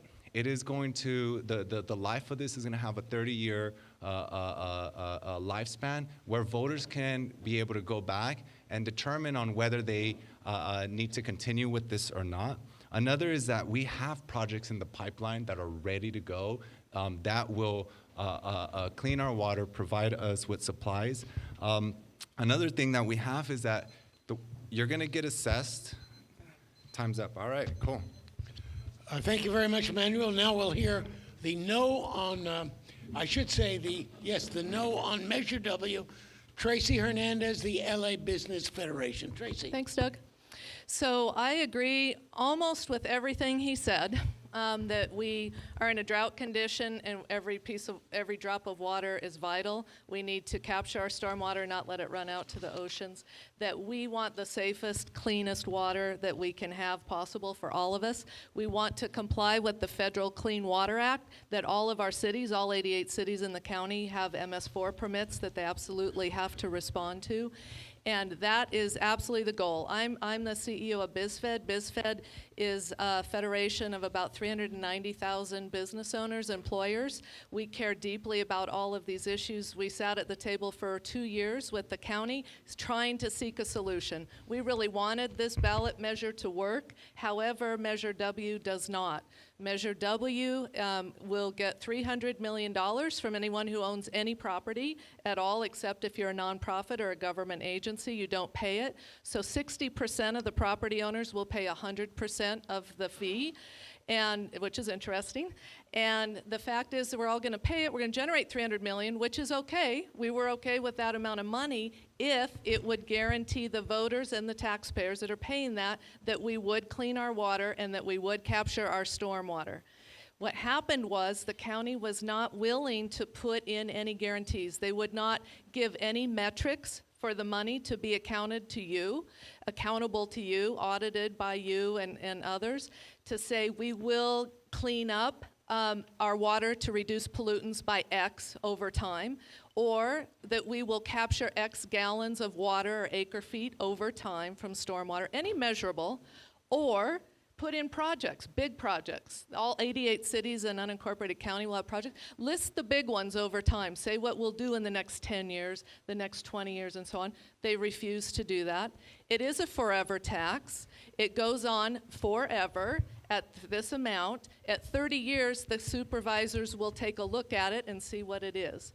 So it's just in a shape that, sadly, it's not ready to vote. You have to vote no, but let's stay at the table with the Board of Supervisors. Let's find a measure that works. Regional stormwater cleanup and capture is the solution for us. We do want to provide that for our cities and region, but we do need to go back to the table and just do basic things. When we have a deal with the voters and the taxpayers, we have to have measurable response that you will get and guarantee. So everything he said he wanted, this Measure W does not guarantee. There's nothing audited, there's no check. It doesn't define any of that. It says hope and a prayer, trust us, we're all in it, and it's going to work good, and we're going to pay this tax forever. There is no sunset. There's not even a dusk. We said let's just at 30 years bring it down after we've built everything and just do operations and maintenance. The county refused to do that. So at this point, we have to vote no on this measure on November 6th, go back to the table, come up with a better one, and say 2020 and do it again.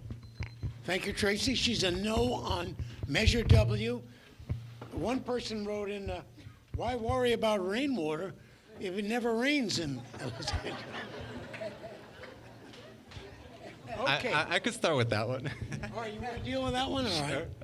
Sure. Well, that's exactly the reason why we need to worry about rainwater.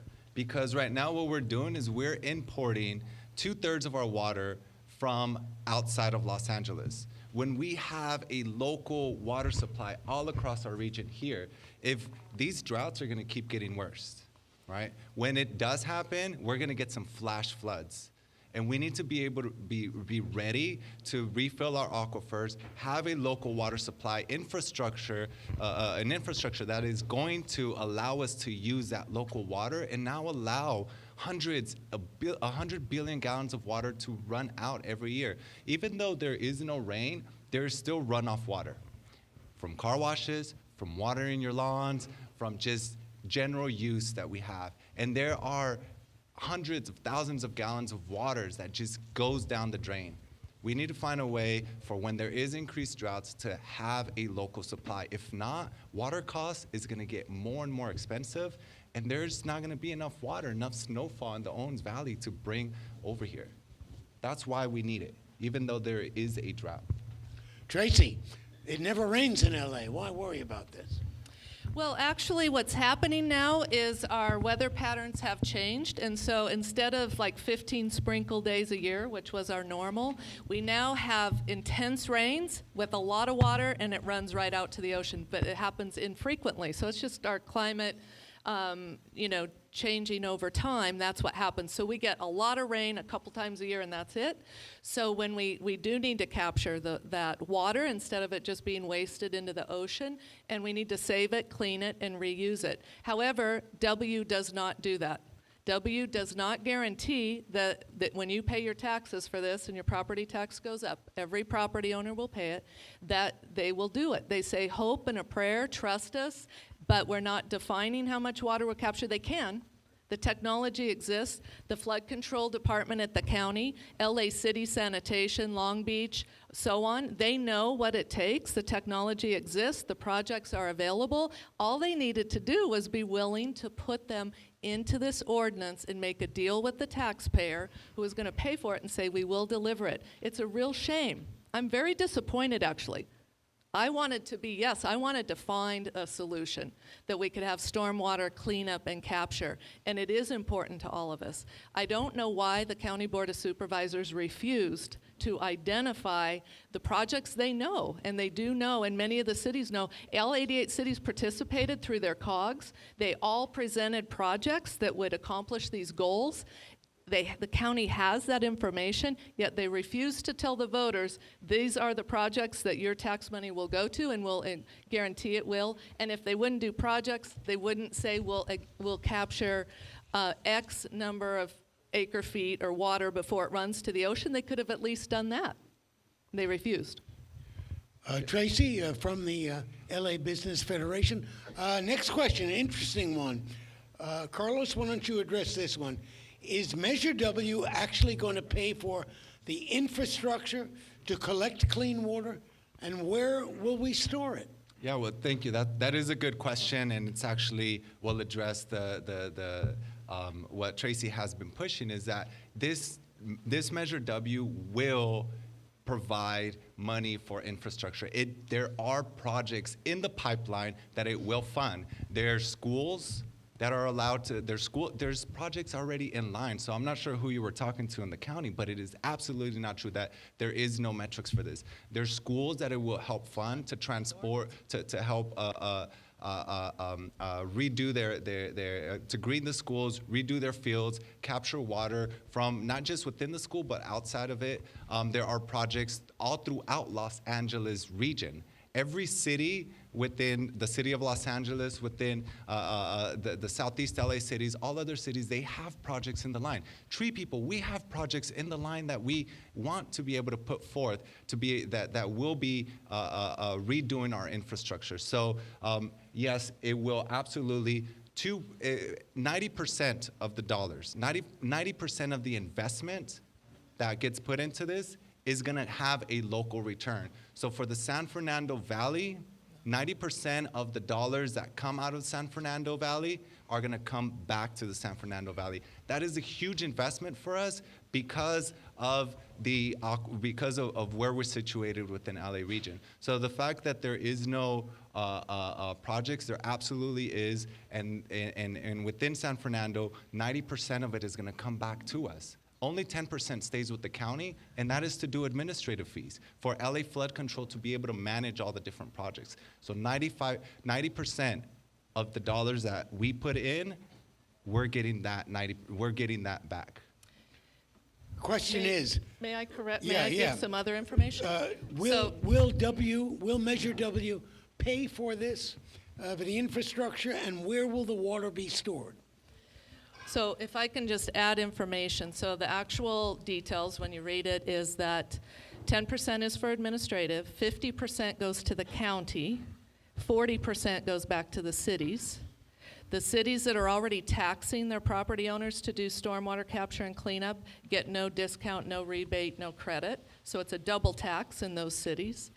And so it's 40% goes back to the cities, and 50% stays in the county, which isn't the worst thing in the world. You have to do some things regionally, and then local cities have to have it. But I just needed to correct you. Local region, not the county as an entire county. So no, it goes to the county flood control, and then it's the watershed areas. That will get 50% of that. No. The county gets 50% to use regionally. The cities get 40% of that. So 40% goes to us. So LA City will get 40% of the money they put in will come back to LA City. Santa Clarita will same thing. Long Beach, Santa Monica, Pomona, etc. So the math doesn't quite work. That it 40 goes back plus to 50 90%. is 90 plus 10 is 100. Okay. So right. anyway, you can read it for yourself and you can That's figure it out. Measure W. One question to you, Carlos. How much money does Tree People want for its planned projects? How much money do we want for our planned projects? And what is Tree People? Maybe you should spell it out. All right, sounds good. Tree People has been around for over 45 years, and we are an organization that works with residents, works with neighborhoods throughout all of Los Angeles and beyond to plant trees, to be stewards of our environment. And most importantly, we don't just plant trees just to plant them because they decorate the city, because there are multiple benefits to it.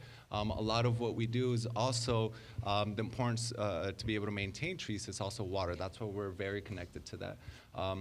Some of the projects that I'll give you an example. Right now, we have, for the city of San Fernando, we applied for a grant to the Coastal Commission, and we got awarded $1.2 million to plant 1,000 trees in the city of San Fernando, and to work with an engineering company to capture hundreds of thousands of gallons of water within the city by reconstructing their streets, reconstructing some parking lots.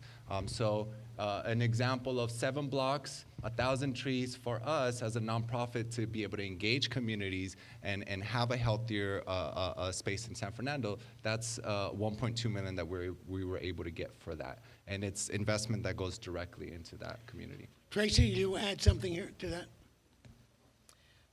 Go Tree People. You asked about who Tree People is. They're great. I love Tree People. They're awesome. They do really good, nonprofit work. And so this isn't a philanthropic measure, though. This is property owners having to pay their tax bill to have an arrangement with our government to clean our water and increase our water supply. And there's no guarantees in Measure W that any of that will be you will have a measurable benefit for the $300 million a year forever that we will be paying new after November 6th. Some of our businesses, for example, we asked for the information too, how to calculate your tax bill. And the county gave us a list of the top 100 property owners, and many of those, of course, were companies that I work with. Some of their tax bills were going to increase $78,000 a year.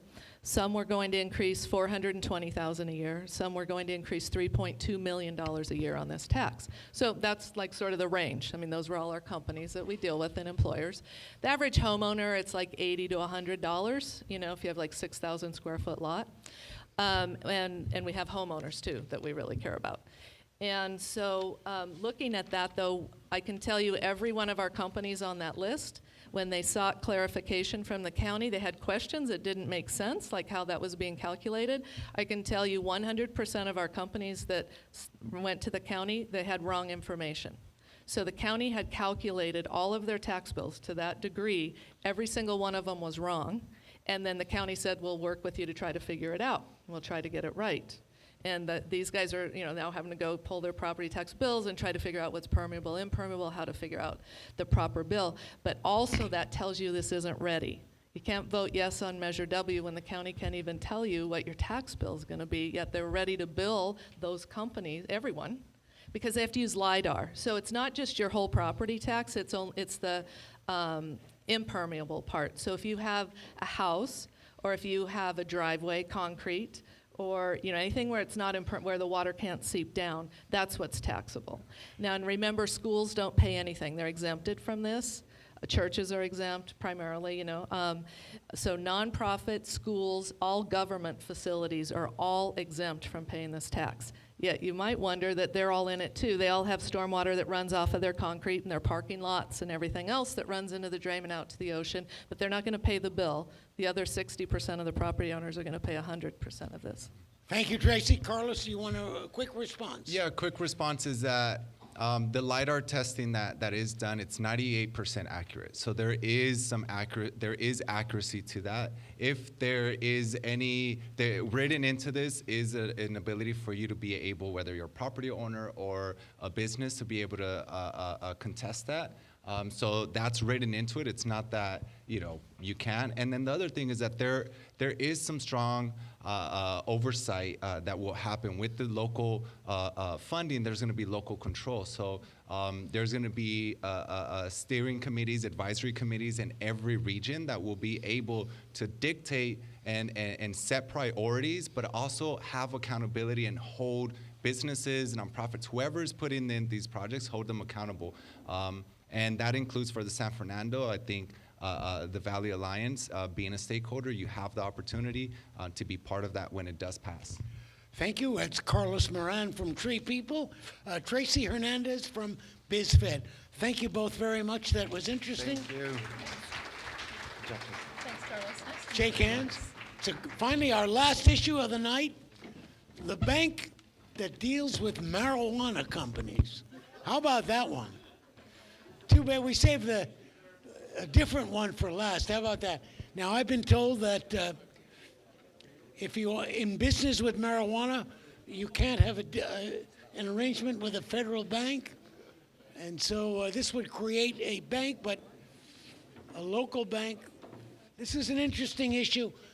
Some of them we've heard from before: rent control, kidney dialysis, water supply.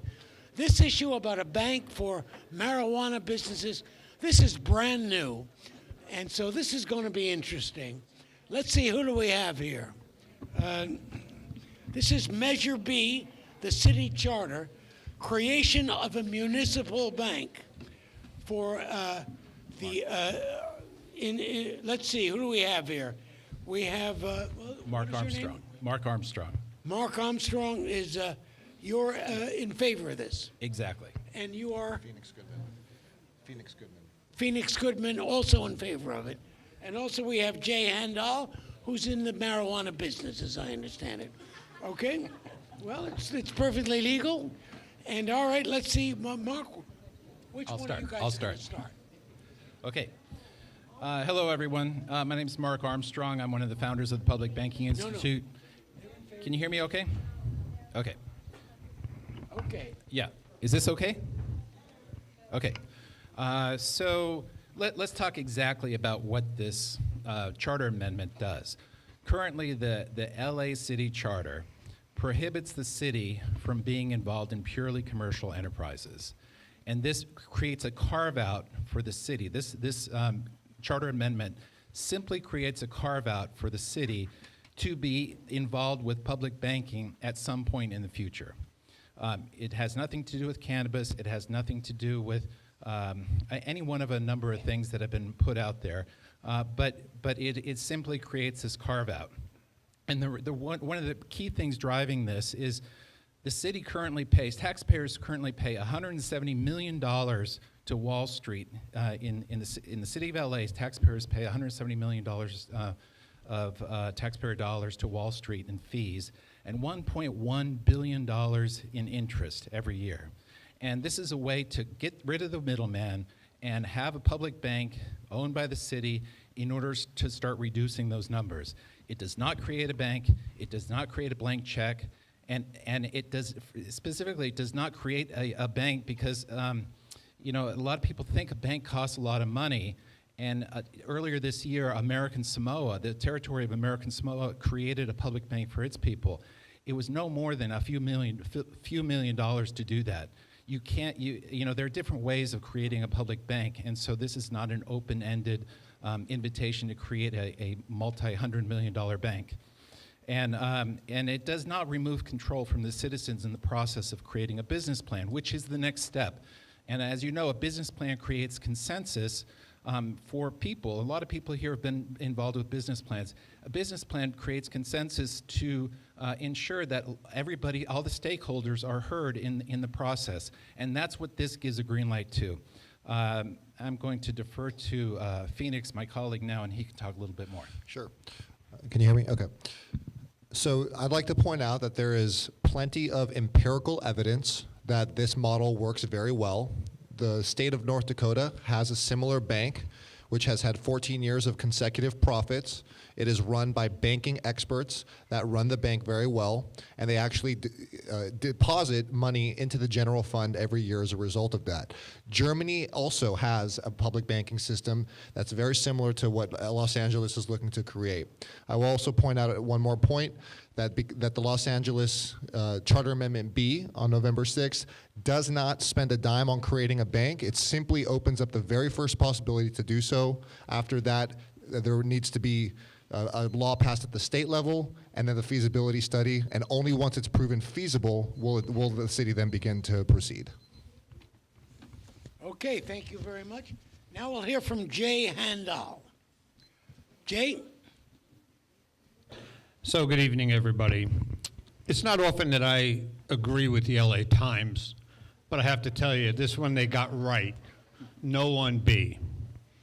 Charter Amendment B is one of the most ill-conceived, half-baked ballot measures to come out of City Hall in years, and that's saying something. There's been no formal study, no plan, nothing of substance completed to determine whether a Bank of LA is even feasible, much less a good idea. Voters are being asked to approve a vague concept and put their trust and their money in City Hall. Supporters of Charter Measure B say that wouldn't happen because the city-owned bank would be overseen by an independent board of governors. But again, with the ballot measure utterly lacking in details, voters would have to trust city leaders. Time out. They would have to trust city leaders to somehow design an incorruptible public bank. Good luck with that. Want to see the future? Review the past. Broken streets? Ask Denny Zane. Impassable sidewalks? Homelessness? Under-policed city for the size? A marijuana law that's been completely bungled and is still bungled? Improper funding for infrastructure? Underfunding of pensions? Gridlock? Affordable housing? On and on. Would you buy a house without seeing it? Would you buy a business without a P&L and a due diligence? Would you invest in something without seeing a business plan? And I'm not going to get into how they would use the money and its potential political edge for incumbents. So finally, our council president, Wesson, put together the 2020 commission, got their report, and completely ignored it. His own appointees. How would that work with a bank oversight group of appointees? No plan, no trust, vote no. Thank you, Jay. Quick question to the advocates. Would this allow these pot shops, these marijuana, these shops, would this allow them to have a banking connection, deposit their money in a bank, which they can't do now? No, that is being, the cannabis cash issue, it's on. The cannabis cash issue is being addressed by Treasurer Chung in Sacramento. He's doing a feasibility study right now. The report is due in December, and that will address hopefully it will address the problem associated with cannabis and cash. There's a consulting group out of San Diego doing this, and it's actually a very straightforward solution when you're talking about a public bank. The bank would be essentially a bank in Sacramento with a payment system that automates the whole transaction so you don't use cash. You would be using your mobile phone to make payments, and that's how the issue would be addressed at the payment level. At the banking level, there needs to be a whole set of laws in order to protect that state bank from the feds. Well, Jay, So let me jump in and say that the first feasibility study by Chung came back and said it would take 5 years to create any kind of banking in the state of California. As someone who oversees right now as a COO for 7 different dispensaries, 3 cultivations, and a number of other marijuana, legal, permitted marijuana facilities around the state of California, there is no way we would put our money in a bank that's not insured.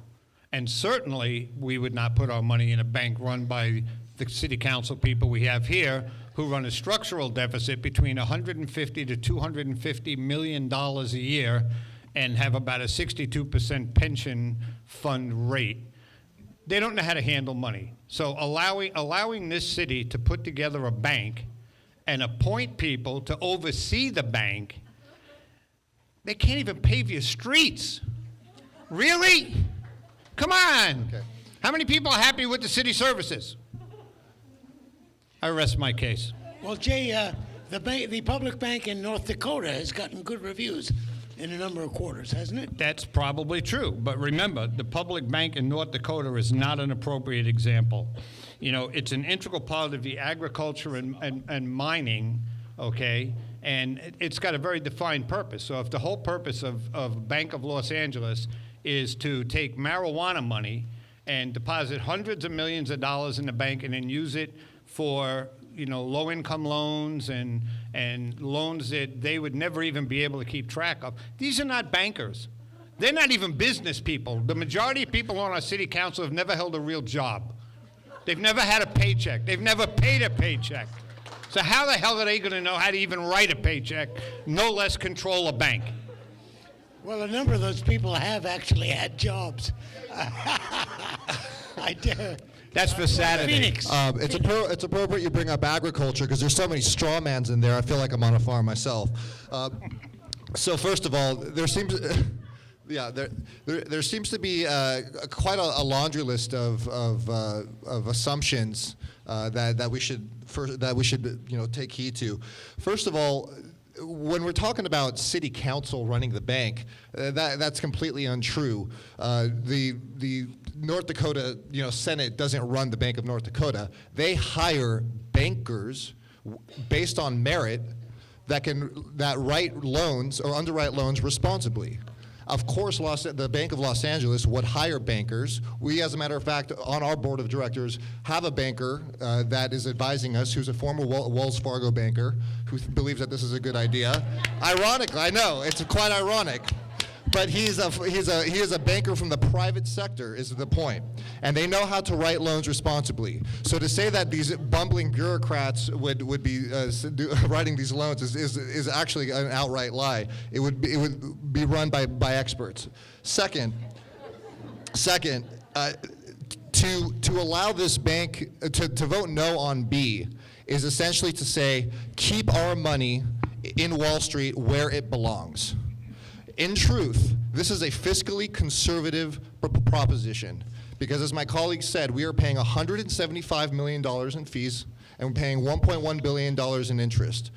This is one of the few public sector solutions that fiscal conservatives can get behind. I've spoken to small business owners, I've spoken to community bankers who are for this because these tax dollars that we are paying with our hard-earned work, with our money, is getting extracted out of our community. When we have this bank in-house, with bankers in-house that know how to run the thing, and we can reinvest those profits into the community, this is a solution that is bipartisan.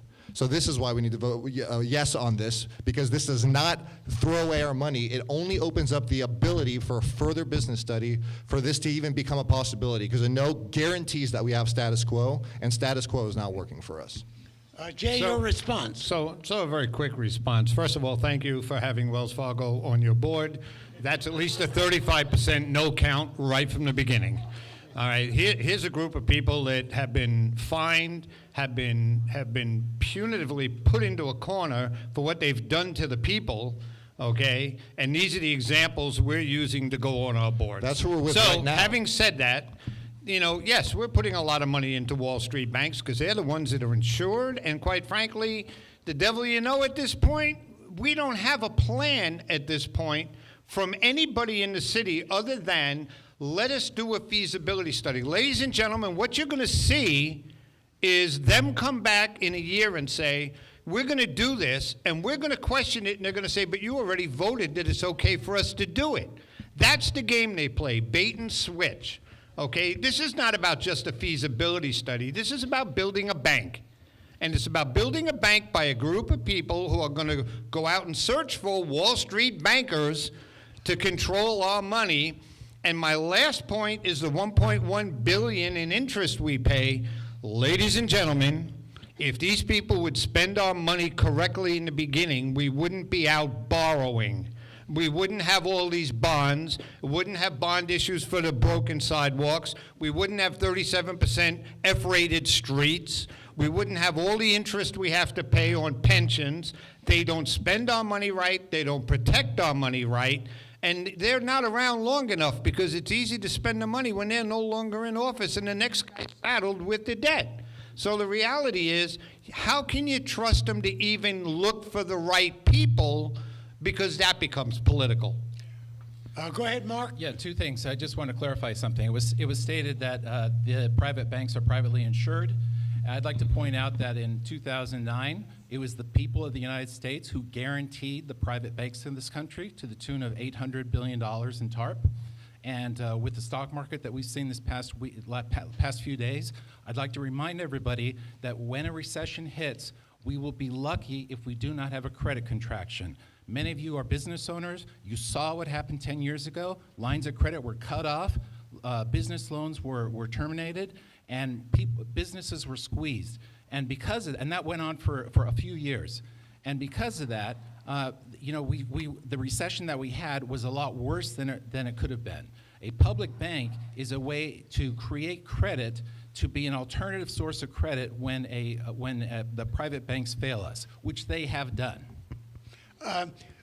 Here's a question relevant to this audience. Someone said, wouldn't it be nice if neighborhood councils would have a say in how the Bank of LA operates? How about that? Yeah. I agree 100%. Local government involved. I completely agree. Actually, one of the models that we're looking to emulate is the Sparkassen model of Germany. 40% of their banks are public and regional. The way that they work is they actually have board of directors that do include bankers, but that also include elected representatives and people from the community as well.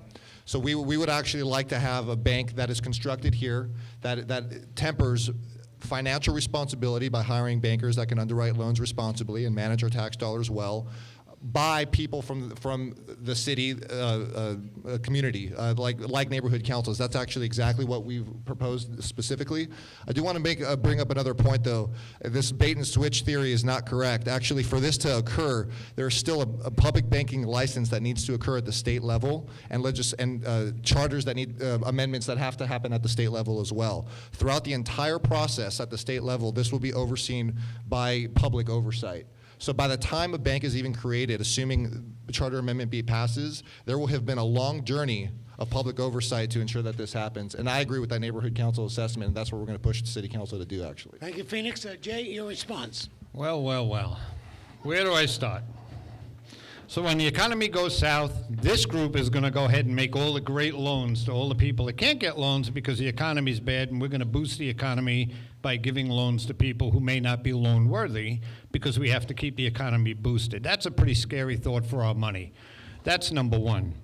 Number two, you talk about the state level, this is just the beginning. No, this is the end for the city. This is our last bite, okay? And then it goes to the state where we have absolutely no control. Have any of us seen at the state level where we're able to really get anything done with our legislature when they want to get stuff? No, never gonna happen. And finally, let neighborhood councils weigh in. I think neighborhood councils should weigh in on everything, okay? I think it's important that they weigh in on everything.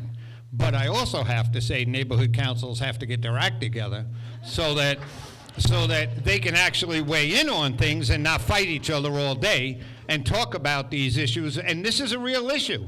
This is about our money. This is about our future money. You know, this is about building a business, giving them an open window to go commercial. They can't even run government, and now we want them to run commercial. This is the scariest proposition I have seen. This makes dialysis look like a good deal. Thank you, Jay. Final question. If the city had a bank, if there was a public bank, couldn't they create a credit union? And wouldn't that be good for all the residents? A city credit union. Mark? So we're talking about lots of dollars, lots of zeros in the account. This bank would have one depositor basically. It would be the city of LA. Of course, there'd be many accounts, but a credit union is for people to put their money in and act as members. There's no equity in it. There's collective decision making. But when you have a bank that is a public bank that's owned by the government, you've got a board of directors, of course, that sets policy and that's separate from the city council. But it's nowhere near what a credit union is. And just keep in mind that that the federal law prohibits credit unions from investing more than 12.5% of their credit capacity in commercial lending. And so that sort of restriction would really impair this bank. So, thank you. So, this is all going to be money from the city going into the bank. It's the one depositor. We have 15 city councilmen that all have discretionary funds. Anyone know where that money is? Anyone know where that money goes? This is 15 little funds of slush funds to use in the community that we can't get our fingers on, okay? And now they're going to build a bank and take all our money and put it in the bank because it's going to save us $1 billion. It's not going to save us a lot of money. They got to build the bank. They got to get the infrastructure. They got to get the people. Are these going to be city employees with union wages? Are they going to be part of the SEIU? Is it going to be part of the employees coalition? You know, where are the questions? Where are the answers? Where's the plan? None. And then I heard collective decision making. Well, we have collective decision making now around the horseshoe. How good's that working out? One final comment. Mark, do you want to say something? No, go ahead. Well, this is a new kind of measure, no doubt about it. Measure B, creating a public bank. We haven't seen that on the ballot yet, unlike the other issues. But I have to say, people, proponents and opponents of the issues on the ballot, you're talking to the right audience. These are community leaders who have impact in their communities, and it's been a terrific discussion and a great evening. Thank you all for showing up, and hopefully people learned something. What's that?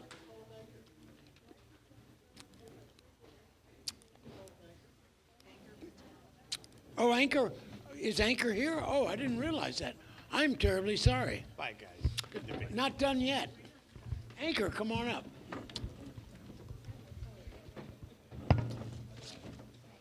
Oh, you're on Measure B. You're talking about Measure B also. No, I'm not. What are you talking about? I'll let you know right now. All right. Thank you, Doug. Anchor Patel. Talking about the power of education. Well, Insights into that. real quick. Yeah. So look. Okay. Oh, okay. Yeah. Sorry. No problem. Anchor's going to wrap. There are a bunch of other issues on the ballot that we didn't touch. Anchor's going to enlighten us. Go right I ahead. appreciate that. Hello, friends. So, I'm Ankur Patel, and it's an honor to address the Valley Alliance of Neighborhood Councils at this 2018 election forum, right? We know our vote matters, and the range of implications of our vote is what we discuss today, right? It's an honor and a privilege. I can't emphasize that enough to address you on all of these issues, and it's my task and responsibility to talk about the rest of these propositions in an unbiased, impartial, and just provide information. So that is a responsibility I do not take lightly.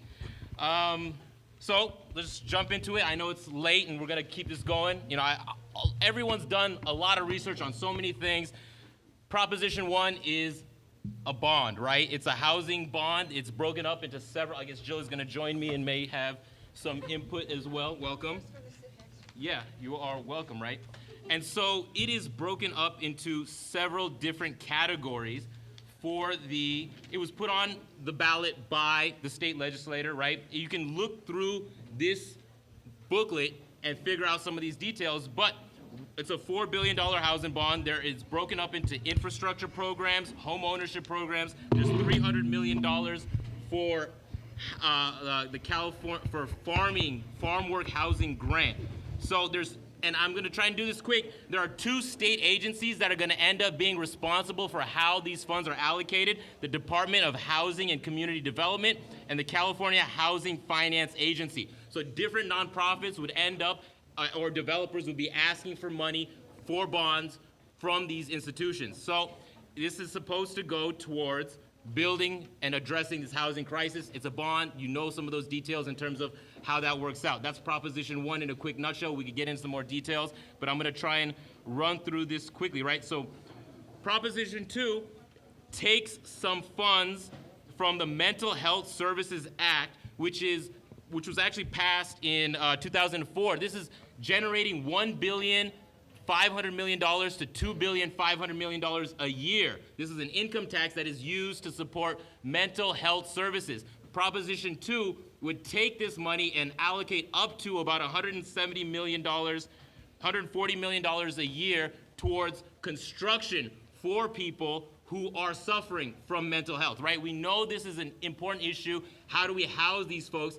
This is a potential solution to provide some of those existing funds supplemented by another $2 billion in bonds to build housing for people. That's that, and it would be, responsible entity would be the State Department of Healthcare Services and the California Health Facilities Financing Authority, right? We got into all of these, there's so many different state agencies, city agencies, county agencies. As the neighborhood council system continues to evolve and grow and we come together in the future, it's important to identify these different institutions and figure out how we can continue to influence and impact them so that all these billions of dollars are used appropriately. Now, that's just a little bit of that, right? So Proposition 3, those first two were put on by the state legislature. The first one was a partisan vote. Prop 1, Prop 2 was a bipartisan kind of vote, almost unanimous, one abstention. Prop 3 was a signature process, and it is a bond by $8 billion, right, for water projects, more or less, right? We got so many water issues in the state, but the issue, and I don't want, again, trying to be unbiased in terms of who paid to collect the signatures and how was that put together.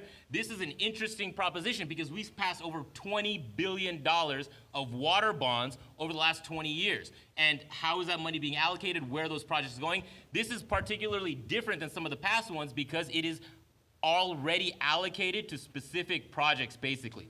And there's a list of where that money is gonna go, from the Oroville Dam to specific clean water projects. So that's Proposition 3, a water bond put on the ballot through signatures paid for by a conglomeration of nonprofits, of agricultural interests, and of folks who are potentially gonna use that water to make profit. Proposition 4, this is another bond. So the first four are all bonds for different aspects, of course. So this is a $1.5 billion bond specifically for construction at Children's Hospital, right? This one is really detailed in terms of, it says $135 million at these specific children's hospitals, and it goes into the details. So these individual children's hospitals have already probably thought about what they're going to be using that money for. There was the last bond for Children's Hospital was in like 2000, was in the early 2000s. So again, a bond to supplement the infrastructure of children's hospitals, which again, it's up to you. That's why you're here. You're thinking about it on the other aspects of it. But again, this has been already also allocated out to specific hospitals, children's hospitals that have been approved by the state. So that's Proposition 4. Proposition 5, this is an interesting one for property owners. This was put on the ballot by the Realtors Association collecting signatures. But this benefits 55-year-old plus people or disabled people who are gonna purchase a house and then transfer their tax liability. So right now, if you're trying to tax, you're purchasing up or down, right? And the example that they use is really good. It's pretty relatively clear considering how complicated it is. But this would basically allow you to transfer some of your tax benefits to the next property that you purchase. If it's higher, there's an equation right here that basically subtracts your previous home's market value from your new home's market value, and then combines that with your existing tax base, so you're paying a little bit more, but it's reflective of the market values currently of your properties. If you downgraded, say, your house value, this would also then still carry forward your benefit, but then at a little bit reduced rate, but you'd still be paying less than you would be paying now. So there's a lot of conversation on Prop 13. This is one way that would help 55 plus disabled folks carry on the tax benefits of their current property. There's definitely some more clarification that we could get into there. The example in the book is really clear in terms of what if you had a specific value of your property now that you're looking at to in the future, how that would translate to your specific bill. We did 6. That was interesting. 7.